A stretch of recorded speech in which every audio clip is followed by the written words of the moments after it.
자, 오늘 은혜를 기억하는 삶이라는 제목을 가지고 또 하나님의 말씀을 같이 나누기를 원합니다. 하나님의 말씀 은혜가 여러분 넘치시기를 충만하시기를 원합니다.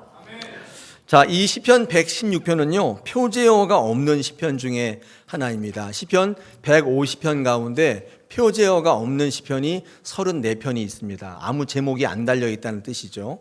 이 표제어가 없으면 누가 언제 지었는지를 알 길이 없고 그냥 시편만 달랑 있는 겁니다.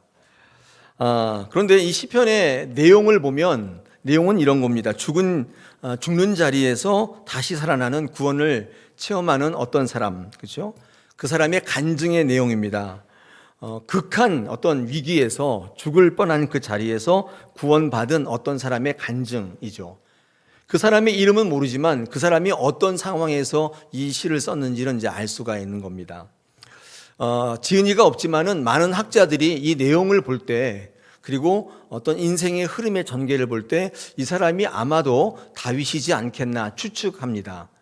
또 어떤 학자는 히스기야 왕일 거다 이렇게 추측을 하는데 히스기야 왕이 죽을 병이 걸려가지고 이제 15년밖에 금방 죽는다고 했을 때 기도해서 15년 연장하잖아요. 그래서 이 죽는 자리에서 이 절체절명의 위기에서 하나님의 은혜 가운데 다시 살아났기 때문에 그의 간증의 시다 이렇게 말하는 많은 학자들도 있습니다. 제가 이 시편 116편을 묵상하면서 저 개인적으로 이렇게 읽어보니까 꼭 다윗의 시편 같고 꼭 저의 시편 같기도 하고, 그래서 저는 오늘 학자들의 주장처럼 이 시편이 다윗의 시편이라는 가정하에서 이 말씀을 좀 같이 여러분과 나누고자 합니다. 이 시편이 정말 다윗이 쓴 시편이라면 다윗이 어떤 상황 속에서 이 시편을 썼겠는가를 한번 제가 생각을 해봤습니다. 여러분, 다윗의 인생 가운데 가장 위험하고 가장 고통스러운 순간이 있다면 언제였을까요? 네, 언제였을까요? 가장 고통스럽고 가장 위태롭고 정말 절체절명의 위기가 있었다면 언제였을까요? 바로 압살롬의 반역 때입니다. 이 화면 보시면 압살롬이라는 사람은 다윗의 아들인데 아들이 아버지를 배반해서 아버지의 왕위를 빼앗으려고 반란을 일으킨 거죠. 생각해 보십시오. 아들이 자기를 죽이려고 옵니다. 특별히 아들이 자기의 왕위를 빼앗으려는 과정 속에서 이 다윗의 여인들을 백주대낮에 겁탈하는, 그러니까 뭐 자기를 낳아주신 엄마는 아니더라도 어머니잖아요. 아버지의 아내들이면 후궁들이면, 근데 그 후궁들을 백주대낮에 겁탈하는 이런 참혹한 경험을 이 다윗은 해야만 했습니다. 제가 생각할 때 죽음보다도 더한 고통이지 않았을까. 가장 위기였고 가장 고통이었고 정말 죽을 것 같은, 아니 죽음보다도 더한 고통이지 않았을까 생각해 보게 됩니다. 오늘 성경 본문 읽지는 않았지만 그 다음 절 15절에 보니까 뭐라고 고백하냐면 그의 경건한 자들의 죽음은 여호와께서 보시기에 귀중하다 이렇게 돼 있죠. 여러분, 경건한 자라고 하는 말을 히브리어로 보면 차시드라는 단어인데 이게 경건하다라고 해석했지만 선하다, 더 낫다, 좋다 그런 뜻입니다. 그러니까 다윗이 얼마나 고통스러웠으면 차라리 죽는 게 더 낫겠다, 죽는 게 더 선하다, 그런 고통을 하나님 앞에 토로하고 있다고 생각이 됩니다. 이 압살롬의 반란을 피해서 다윗은 저 북쪽에 있는 도단까지 도망가게 됩니다. 상황을 보니까 거의 압살롬의 승리로 끝날 것 같아요. 쿠데타가 승리할 것 같습니다. 이미 다 점령이 됐고 다윗은 몇몇 군사들을 데리고 도망을 가는 그런 입장이었던 것입니다. 그런데 하나님께서는 다윗의 승리를 주시죠. 오늘 이 시편은 그런 상황 속에서 죽을 것 같은 상황 속에서 다윗에게 승리를 주시는 그 승리를 간증하는 거잖아요. 그 상황 속에서 하나님께서는 예기치 못한 일들을 만드시고 또 예기치 못한 사람들을 통해서 이 전세를 뒤엎으시는 그 하나님을 만나게 됩니다. 저는 이 전화이복이라는 말을 참 좋아하는데 하나님께서 그런 하나님이시죠. 전화이복의 하나님이세요. 하나님은 상황에 끌려다니면서 어쩔 수 없이 거기에 굴복하시는 분이 아니에요. 가능성과 확률에 따라 지배받는 분들이 아니에요. 많은 분들은 어떤 일을 할 때 이게 얼마나 가능성이 있냐, 확률이 몇 %냐, 수치를 가지시고 어떤 일을 하지만은 하나님은 그 모든 가능성을 다 뒤엎어요. 단 1%의 가능도 100% 가능성으로 바꾸시는 분이에요. 할렐루야. 이제 일을 도모하실 때 확률과 통계 같은 거를 보시지 마시고 기도하세요. 기도하시면 하나님께서 여러분의 가능성이 되시고 여러분의 승리가 되실 줄로 믿습니다. 오늘 이 시편은요, 그래서 다윗이 절체절명의 위기 가운데 있었는데 이제 왕위도 잃어버리고 다 잃어버리고 아들이 자기를 죽이려고 하는 그 상황 속에서 회복시키시고 승리하는 과정을 이제 볼 수 있는데 그 모든 과정 속에 하나님이 전적으로 일하시는 것을 발견할 수 있습니다. 하나님께서 은혜로 채우세요. 이 압살롬의 이 반역의 사건은 구약성경 사무엘하 17장에 기록되어 있습니다. 나중에 한번 읽어보시면 거기에 그 진행 상황이 자세히 나와 있는데 특별히 어떻게 이 승리를 이끌어내시냐면 후세와 아히도벨이라는 두 사람의 지략 싸움이 있습니다. 이 후세라는 사람은 어떤 사람이냐면 다윗이 혹시 몰라가지고 이 압살롬 진영에 몰래 심어놓은 스파이예요. 그러니까 다윗의 스파이죠. 혹시 몰라서 심어놓은 거예요. 근데 이 아히도벨은 어떤 사람이냐면 이 압살롬의 작전 참모입니다. 지략가예요. 이제 두 사람이 싸움을 하게 되는데 이 모든 과정을 보면 하나님께서 절대적으로 역사했다는 사실을 알 수 있습니다. 하나님께서 상황을 만드세요.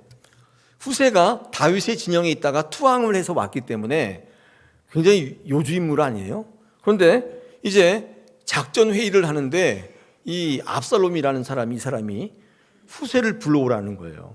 왜냐하면 이 다윗의 진영에 있다 왔으니까 뭔가를 잘 알지 않겠냐, 상황을 잘 알지 않겠냐, 이런 엉뚱한 생각을 하는 것이죠.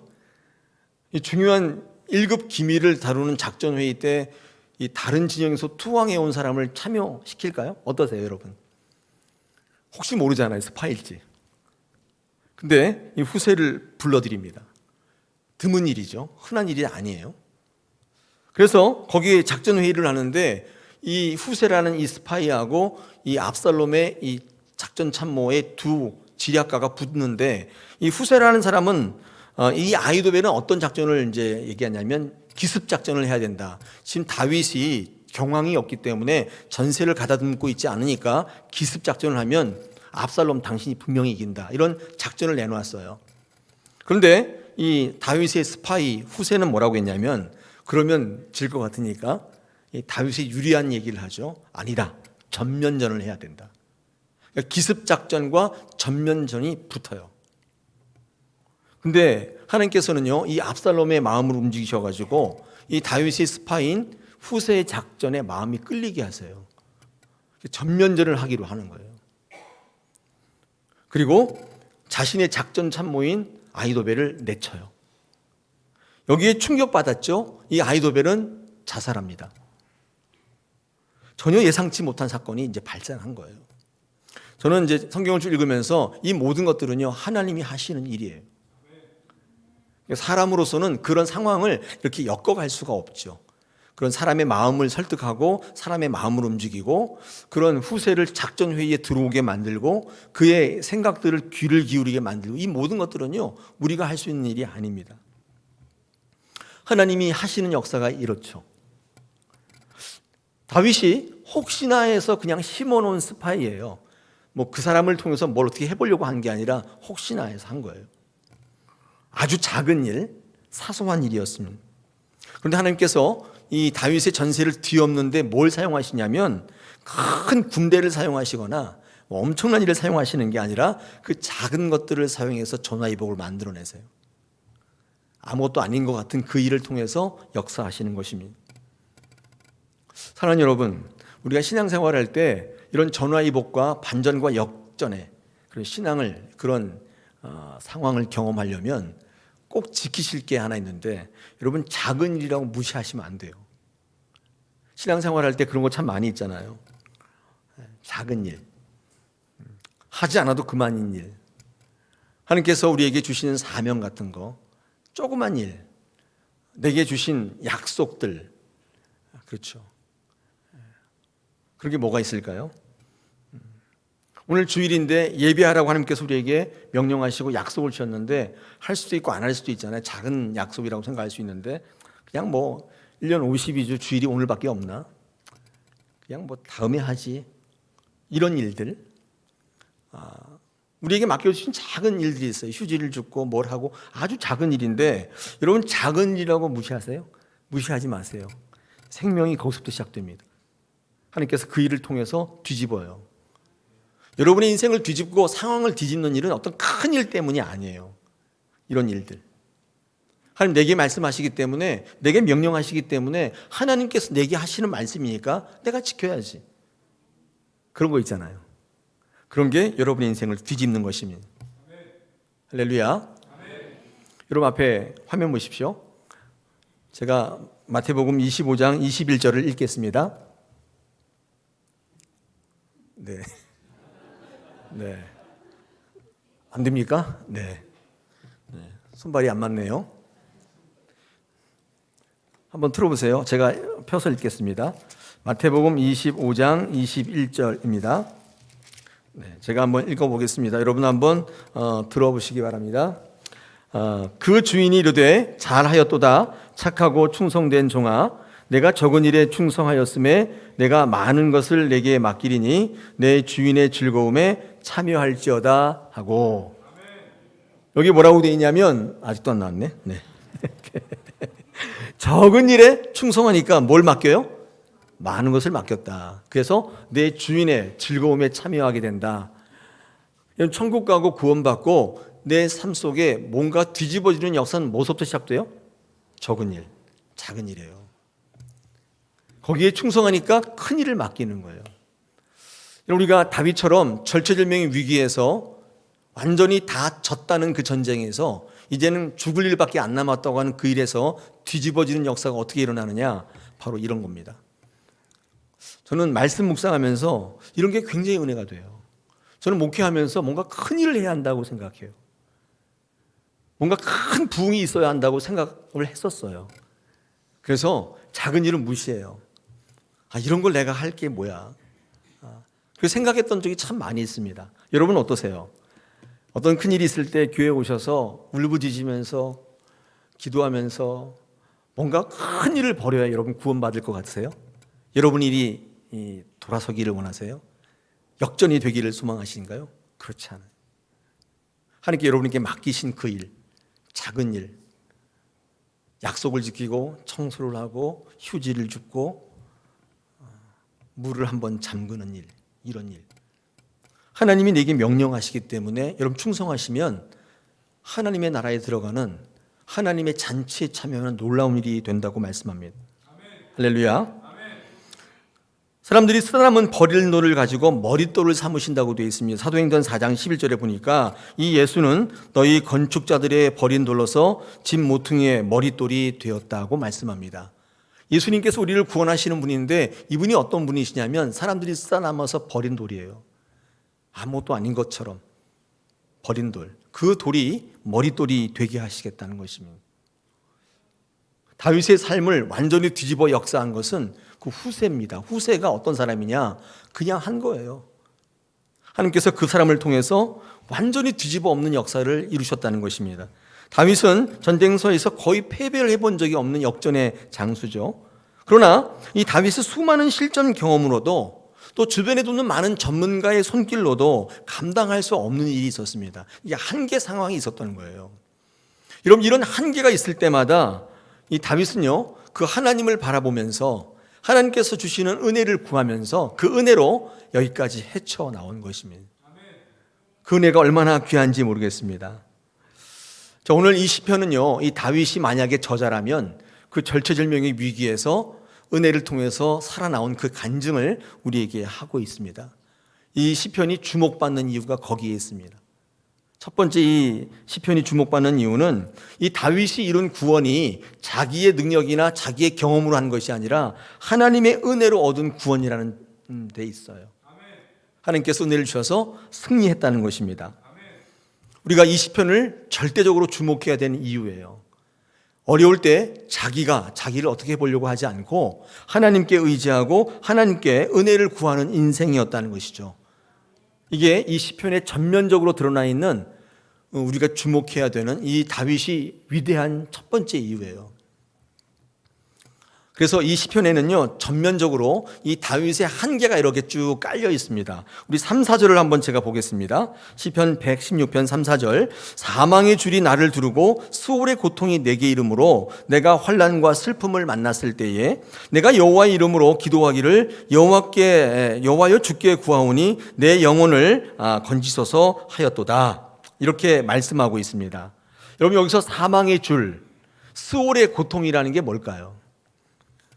사망의 줄, 수월의 고통, 이건 한마디로 말하면 이런 건데, 아무리 애썼는데 소용이 없다, 그 뜻입니다. 그러니까 자기의 한계를 드러낸 거예요. 인간의 한계의 최고의 표현이에요.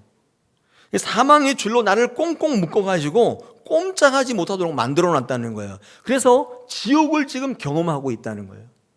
사망의 줄이 나를 두르고 수월의 고통이 지금 내게 임하고 있다. 아무리 삶의 역전의 용사하고 접은 적이 없는 이 다윗이라도 한계가 온 거예요.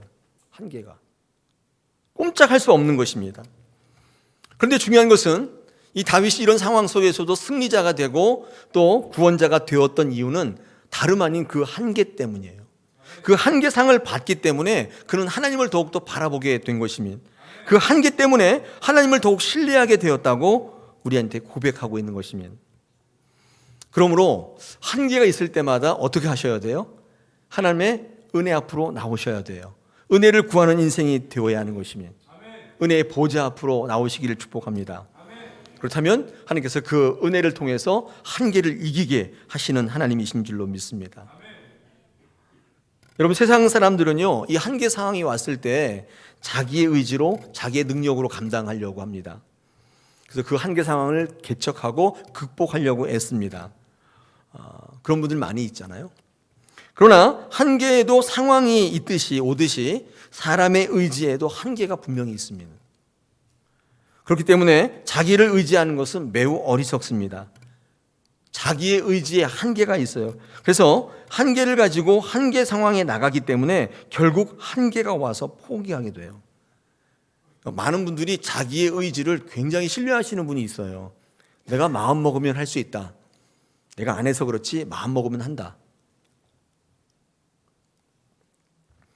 이렇게 여기면서 자기 의지를 굉장히 높이 평가해요. 다시 한번 말씀드리지만 상황에도 한계가 오듯이 여러분의 의지에도 반드시 한계가 와요. 자기 의를 의지하는 분은 반드시 포기하게 돼요. 그러나 성도는 다릅니다. 성도는 하나님을 의지하는 존재입니다. 하나님은 한계가 없으신 분이에요. 하나님을 의지하는 분은 그래서 포기하는 게 없어요. 포기하지 않는 사람을 우리는 성도라고 하는 거예요.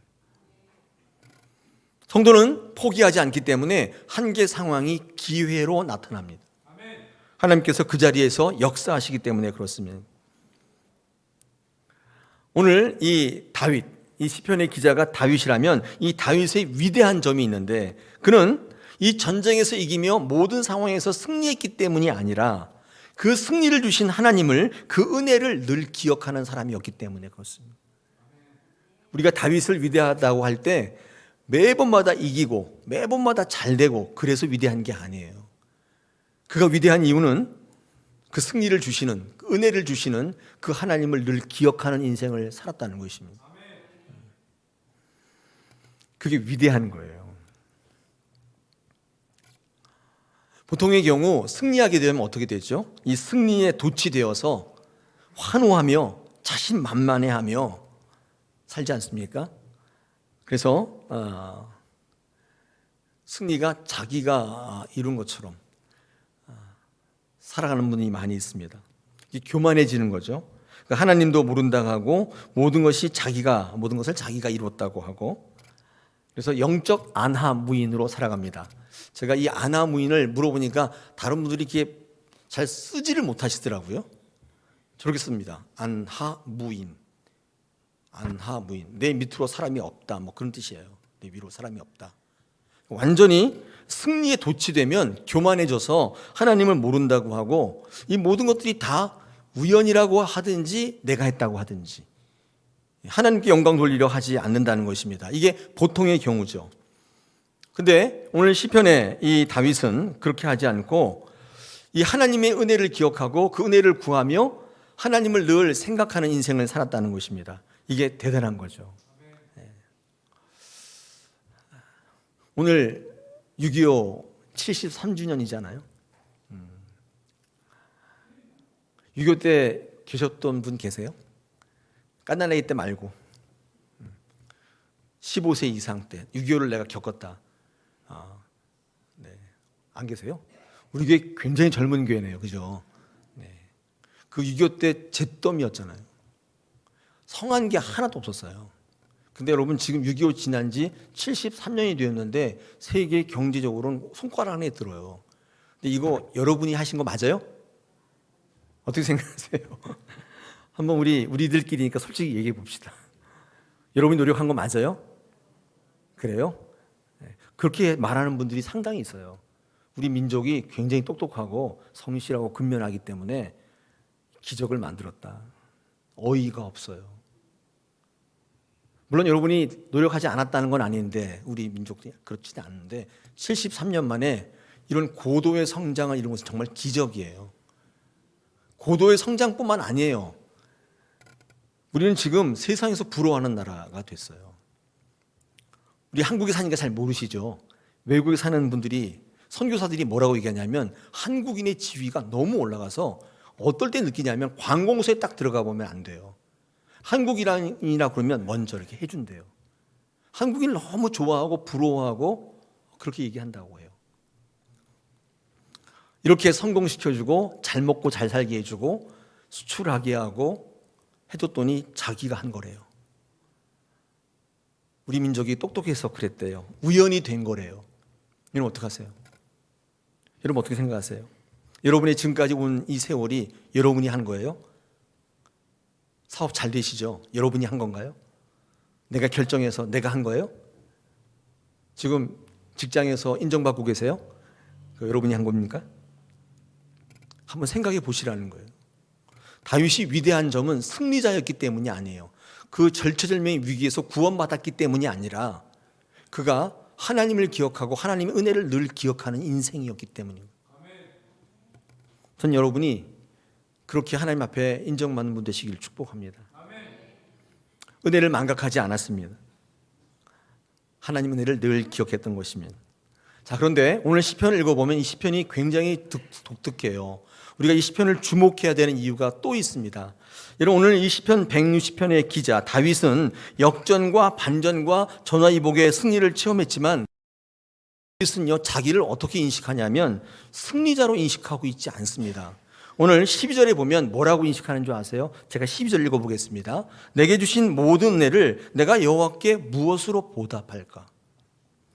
자기를 채무자로 인식하고 있다는 사실입니다. 굉장히 독특한 부분입니다.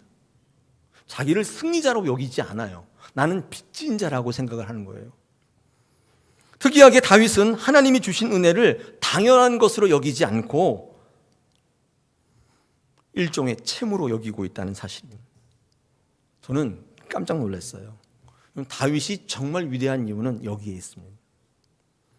다윗은 은혜를 구하며 주신 은혜를 늘 기억하는 인생이 맞지만 그런데 다윗이 정말 위대한 이유는 그 은혜를 어떻게 갚아야 할지를 고민하고 갈등하는 그런 인생이었다는 사실입니다. 13절, 14절을 한번 같이 읽어보겠습니다. 이건 같이 읽을게요. 13, 14절 시작. 내가 구원의 잔을 들고 여호와의 이름을 부르며 여호와의 모든 백성 앞에서 나는 나의 서원을 여호와께 갚으리로다. 아멘. 다윗은 은혜를 채무로 여기고 있어요. 갚아야 하는 거. 다윗의 삶 속에 발견되는 특별한 점이면 이 점이 하나님 앞에 굉장히 돋보였던 것 같아요. 여러분 은혜라는 찬양 많이 부르시죠? 모든 것이 은혜, 모든 것이 은혜, 은혜, 은혜, 한없는 은혜, 내 삶에 당연한 것 하나도 없었던 것을 모든 것이 은혜였소. 우리 찬양을 많이 부르는데 제가 이 시편 116편을 묵상하면서 이 찬양이 새롭게 와닿았어요. 다윗은 당연한 거라고 생각하지 않았어요. 어떻게 생각했다고요? 채무라고 생각했어요. 우리 많은 성도들 가운데는요, 하나님 은혜가 이게 보통이 아니다, 내 삶에 당연한 거 아니다, 이렇게 생각하시는 분이 굉장히 많습니다. 그 정도는 굉장히 많은데, 그런데 그 은혜를 내 유익으로 누리고 내 소유하고 즐기는 것으로 끝나는 게 아니라 반드시 갚아야 하는 채무라고 생각하는 성도는 많지 않아요. 이게 다윗과 우리들이 좀 다른 점인 것 같아요. 우리는 은혜를 갈망합니다. 은혜 없이는 살 수 없다고 말합니다. 그렇습니다. 우리는 은혜로 살아가는 존재 맞아요. 그 은혜로 한계 상황을 이기고 여기까지 왔어요. 근데 중요한 게 있습니다. 그 은혜가, 하나님이 그 은혜를 왜 여러분에게 주셨는가, 이거 생각해 보신 적 있어요? 여러분이 어려우니까 주시나요? 왜 어려운데 하나님이 은혜로 말미암아 이기게 하시는지 생각해 보신 적 있냐고요. 여러분에게 왜 그 은혜를 주시는지 생각해 본 적이 있냐고요. 많은 사람들이 하나님의 은혜를 삶의 방편으로 생각합니다. 내 삶의 유익을 추구하며 내가 잘 되기 위해서, 내가 한계 상황에 이겨서 승리자로 서기 위해서 하나의 수단으로 여겨요. 하나님이 그러기 위해서 여러분에게 은혜를 주셨는가 한번 생각해 보세요. 하나님 여러분에게 은혜를 주실 때는 삶의 방편으로 주신 게 아니에요. 그것을 이용해서 잘 살아보라고 주신 게 아니에요. 그 은혜를 가지고 많은 사람들에게 영향력을 끼치는 영적 인플루언서로 살아가기를 바라고 계시기 때문에, 그 은혜가 생명의 능력이 되길 원하고 계시는 거예요. 우리들이 하나님께로부터 받은 은혜가 여러분에게 능력이 되고 있습니까? 아니면 삶의 방편입니까? 그 은혜가 나의 유익에 그칠 때, 나를 이루기 위한 수단이 될 때 우리는 절대로 채무자로서는 못 사는 것입니다. 오히려 하나님의 은혜를 통해 더 많은 것을 얻고 이기고 누리기 위해서 계속적으로 그 은혜를 달라고 떼쓰는 영적 채권자로 살아가게 되는 것입니다. 은혜가 삶의 방편이에요. 갚아야 되는 것인지를 몰라요. 우리 한번 이 대목에서 영상을 한번 보겠습니다.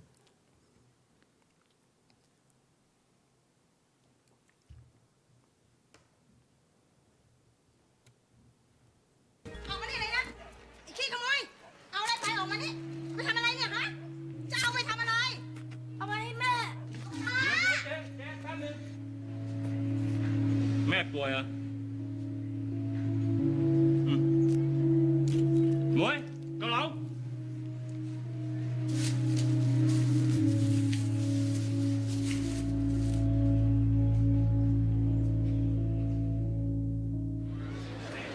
Chó, này lên gấp, này. Chặtไป สั่งมาเร็วต่อ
저분은 은혜를 기억할 뿐만 아니라 갚는 사람이었어요.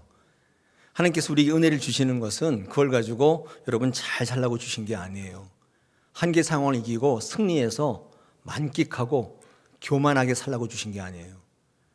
갚으라고 주신 거예요. 다윗이 위대한 점은 그 은혜가 은혜를 구하고 은혜를 기억하는 삶도 굉장히 위대한 삶이었지만 여러분들처럼, 그런데 더 위대했던 것은 자신을 채무자로 여겼어요. 이 은혜를 어떻게 보답할고 내가 그 은혜를 갚으리로다. 여러분, 다윗이 위대했던 점이 바로 여기에 있는 것입니다. 여러분, 채무자는 겸손한 삶을 살 수밖에 없어요. 고개를 못 들어요. 여러분, 성경에서 가장 겸손한 삶은 뭐냐면 하나님을 의지하는 것입니다. 우리 10절과 11절 한번 보겠습니다. 내가 크게 고통을 당하였다고 말할 때에도 나는 믿었도다. 내가 놀라서 얘기를 모든 사람이 거짓말장이라 하여도다. 이게 무슨 말이냐면, 내가 고통당할 때 너는 나에게 가장 좋은 것을 주시는 그 하나님을 끝까지 신뢰했다는 거예요. 나는 믿었도다. 고통을 당할 때 나를 죽이려고 하는 게 아니라 내게 가장 좋은 것 주신다고 그때에도 믿었다는 거예요. 그런데 사람들이 나의 상황을 보고 나의 고통을 보고 너는 망할 거라고, 너는 죽을 거라고 말하는데, 그러나 나는 그들을 거짓말장이라고 말했다는 거예요. 끝까지 하나님의 신뢰를 의심하지 않았다는 거예요. 여러분, 그 십자가, 예수님의 십자가의 오른편에 달린 강도가 마지막에 구원받죠. 많은 분들이 거기 굉장히 유감을 표시하더라고요. 어떻게 저런 강도가 마지막에 믿고 구원을 받냐? 불공평하다. 나는 평생 예수 믿어왔는데. 이렇게 말하는 분이 있는데, 여러분, 그가 구원받은 이유가 있습니다. 그건 뭔지 아세요? 그가 가장 겸손한 자이기 때문에 그렇습니다. 왜 겸손하냐? 그는 끝까지 주를 신뢰하는 거예요. 아니, 끝까지 신뢰했다기보다는 신뢰할 수 없는 상황에 있는 주를 신뢰한 거예요. 오병이어의 현장의 주님이 아닙니다. 5,000명을 먹이고 12광주를 남게 하는 기적의 현장에 있는 주가 아니에요. 십자가에 못 박혀서 피를 흘려가며 죽고 있는 예수예요. 그에게 무엇인가를 바랄 수 없습니다. 자기 몸 하나 건사할 수 없는 예수예요. 자기와 똑같은 처지예요. 무슨 말이죠? 신뢰하고 의지할 만하지 않다는 것입니다. 여러분, 진짜 참 신뢰는요, 그때에도 유효한 거예요. 여러분, 예수 믿다가 힘드시니까 떠나고 싶으세요? 신뢰하지 않기 때문입니다. 신앙은 안 될 때 반응이에요. 안 될 때 어떻게 반응하냐의 문제예요, 사실은. 오늘 다윗은 그때에도 내가 믿었도다. 그들을 거짓말장이라고 내가 얘기했도다는 것입니다. 오른편 강도는 그 예수님을 끝까지 의지합니다. 전적으로 신뢰해요. 상황에 따른 게 아닙니다. 한번 생각해 보십시오. 나라면 그렇게 하셨겠어요? 내 상황이라면 그렇게 할 수 있겠습니까? 여러분, 절대적 신뢰는 말씀에서 근거합니다. 하나님의 말씀과 언약에서 신뢰가 나오는 거예요. 여러분, 말씀으로 예수께로 갈 수 있도록 돕는 성령에 의한 거예요. 성령이 없으면 상황에 끌려다니지 절대 의지하지 못해요. 사랑하는 여러분, 여러분의 구원도 이렇게 일어날 겁니다.